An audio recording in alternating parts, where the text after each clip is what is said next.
on Tigallo Love, the 80's album, which is, that's the fan cult favorite. It kind of just started out as me and Phonte having a conversation about 80's music.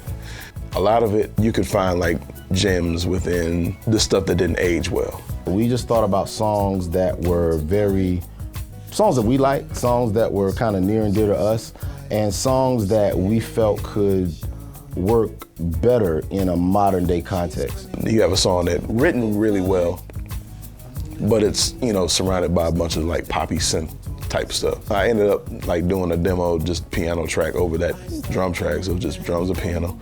Send it to him, and he sends me basically what ended up being the final lead vocal back. If you can picture my face, this is Phonte of Den of Little Brother. This is one of your favorite MCs.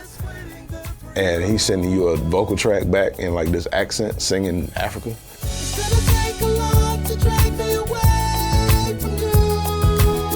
There's nothing that 100 men or more could ever do. I bless the rains down in Africa. Gonna take some time to do the things we never had.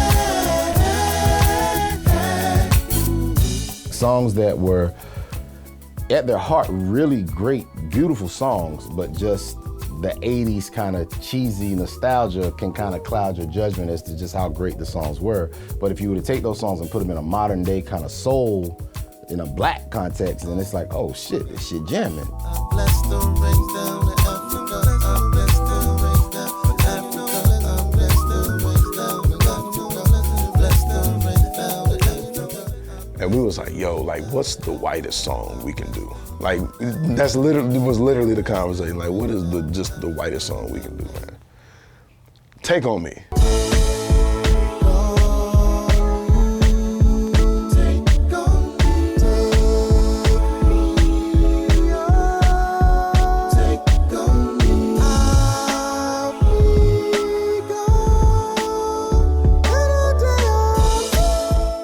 Growing up in the 80's, it wasn't all hip hop. It was Run DMC, Houdini, Curtis Blow, those are the big ones.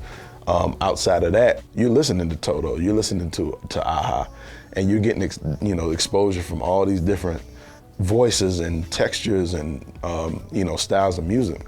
So anybody growing up in the 80's is lying to you if they tell you they don't know that synth line that starts off Take On Me. The thing about doing covers is that it's one thing to say, okay, well, I'm gonna go and just throw paint up against the fucking canvas and call it abstract art. It's another thing to say, I'm gonna recreate the Mona Lisa.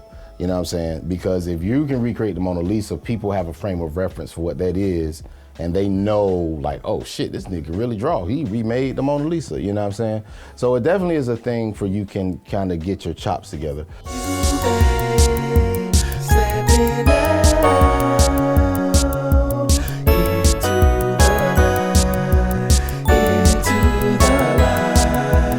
The reason why we're not doing another 80's album is because, I feel like I've done enough cover albums. There's 3 Just Visitings, and there's 1 80's album. That's 4 cover albums. It kind of became very clear, I think, to both of us that okay, if we don't come with something else, this is all that you'll be known for. You'll be known as the cover guy. And you don't want to be the fucking cover guy, you know what I mean? When you can create original material. There's so much more original music that you can be putting out in that time. So, the best thing was to keep Just Visiting as a trilogy and to keep the 80's album as just one record. We put that album out in July of 08, and it's 2016, and I still get the question at least once a month. It's not coming, but SkyBreak is coming.